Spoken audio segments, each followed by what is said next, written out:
What if I told you that the foundations of our modern world, the medicines that heal us, the architecture that defies gravity, the mathematics that shape our sciences were laid not in the steel cities of our present, but thousands of years ago beside the slow and eternal rise of a single river? Along the banks of the Nile, humanity found one of its earliest mirrors, a civilization whose brilliance still echoes across continents, cultures, and centuries. This is not merely a story of pyramids and pharaohs. It is the tale of a people who transformed their land, and in doing so transformed the world. This is ancient Egypt, a civilization carved not only in stone, but into the very blueprint of human progress. Long before Egypt had kings, before hieroglyphs danced across temple walls, before great cities rose from the desert floor, there was only water. As the Ice Age thawed more than 12,000 years ago, humanity drifted across North Africa, following herds, gathering wild grains, and slowly learning the rhythms of a changing world.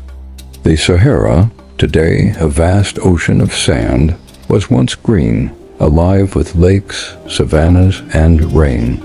People hunted there, fished there, raised families beneath open skies. But the earth had other plans. Around 5000 BCE, the climate shifted.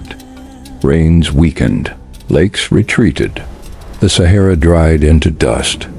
And so its people moved east, toward the only water that never failed them, toward the Nile. Here in the valley carved by the world's longest river, refugees from the desert found a miracle. Each year, the river spilled its banks, draping the floodplain in rich black silt. A natural agriculture, a calendar written not in stars but in seasons. It was here that villages became towns, towns became chiefdoms, and chiefdoms began drifting toward something the world had never seen, a civilization. By 4000 BCE, two worlds had emerged along the Nile. To the south, Upper Egypt, a narrow valley squeezed between cliffs. To the north, Lower Egypt, a sprawling delta shaped like a papyrus flower. For centuries, these two lands lived in delicate tension, trading, competing, watching. But unity was inevitable. The Nile itself demanded it. A river is a single body. Its people would eventually become one.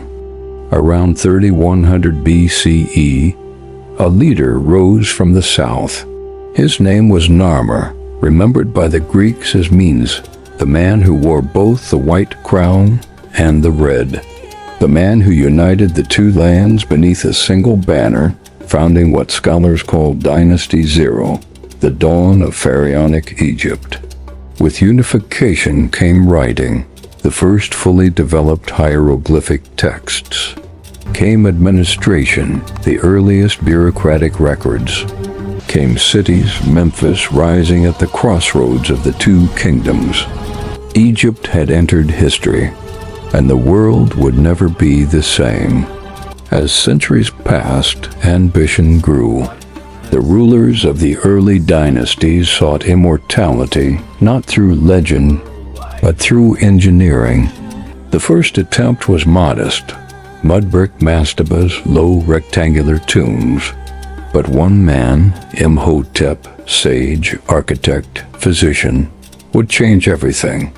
For King Djoser, around 2650 BCE, he envisioned a structure unlike anything the earth had seen. Stone, not brick, layered, not flat. A stairway to eternity. The step pyramid of Saqqara rose 6 tiers into the sky, a monument to the human mind discovering its power. It was the first large-scale stone building ever constructed. But Egypt was only warming up. Within a century, Pharaoh Sneferu built not one, but 3 monumental pyramids, mastering angles, weight distribution, and stone cutting techniques. His son, Khufu, reached for perfection and achieved it. The Great Pyramid of Giza, 2.3 million limestone blocks, aligned with the four cardinal directions to an accuracy of mere arc minutes, its base nearly a perfect square, its sides angled at 51 degrees, its height rising 146 meters. For 3,800 years, it remained the tallest structure on Earth. This was not just architecture. It was mathematics in motion, astronomy in stone, a message to eternity. We were here, and we understood. But pyramids did not build themselves, nor did they rise from a starving land. The true engine of Egypt's greatness was the Nile. Each year, the inundation returned like a divine promise, coating the soil in nutrient-rich silt. Egyptians organized the floodplain into basins and canals, an early irrigation network so effective that Greek historians marveled at it millennia later. This abundance birthed specialization. Some farmed, others built, others healed, measured, recorded, calculated. Egypt was a society synchronized, not by force, but by the dependable rhythm of nature. And it was here, in the quiet work of farmers, scribes, and healers, that some of humanity's greatest advancements were born. They created the solar calendar to 365 days, 12 months. They practiced medicine grounded in observation, not magic, setting broken bones, suturing wounds, cataloging treatments in texts like the Edwin Smith and Ebers papyri. They developed geometry for surveying land after floods, and early algebra for managing grain and taxation. A civilization was rising whose wisdom would ripple across continents. To the Egyptians, the world was not chaos. It was order met, a harmony between nature, humans, and the divine. The pharaoh was not merely a king, but the bridge between heaven and earth, the living Horus, the son of Ra, the guarantor of cosmic balance. Temples became the axis of the universe. Rituals maintained the rhythm of existence itself. Every carving, every column, every incense offering was part of a vast cosmic choreography. This deep spiritual worldview shaped everything they built, everything they believed, everything they aspired to become. And it would influence civilizations far beyond their borders, from Greek philosophical ideas to early Near Eastern religious traditions. But time, even in Egypt, does not stand still. In 2181 BCE, after centuries of prosperity, something broke. The pyramids had drained resources. Provincial governors grew powerful. The king's authority waned. Egypt fractured into rival nomarchies. This was the first intermediate period, a century of political chaos.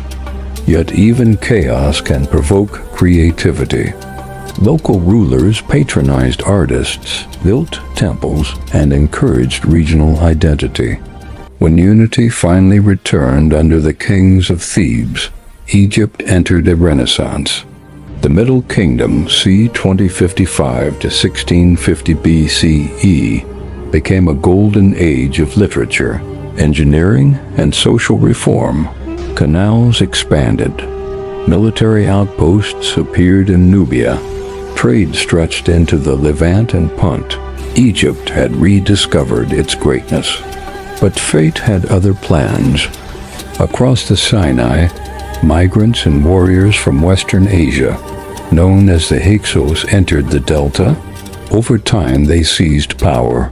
They wielded technologies Egypt had never seen: the composite bow, faster chariots, new bronze weapons. For a moment, it seemed Egypt might vanish from history. But in Thebes, resistance burned. The kings of the 17th dynasty, Seqenenre, Dao, Kamos, and finally Ahmose, fought back with ferocity. By 1550 BCE, the Hyksos were expelled. Egypt was reborn, stronger than ever. And now, it wanted an empire. The new kingdom exploded onto the world stage. Pharaohs like Thutmose III pushed Egypt's borders to the Euphrates. Amenhotep III built monuments that dazzled visitors for centuries. Hatshepsut, one of history's greatest female rulers, opened vast trade networks and filled Thebes with architectural marvels. Egypt had become a superpower, but its greatest triumphs and greatest crises still lay ahead. In the 14th century BCE, a young pharaoh ascended the throne, Amenhotep IV. But he would not remain Amenhotep for long. He renamed himself Akhenaten. He moved the capital to a new city in the desert. And he began one of the most shocking religious revolutions in ancient history. He elevated a single god, the Aten, the sun disk, above all others. Some call it history's first experiment in monotheism.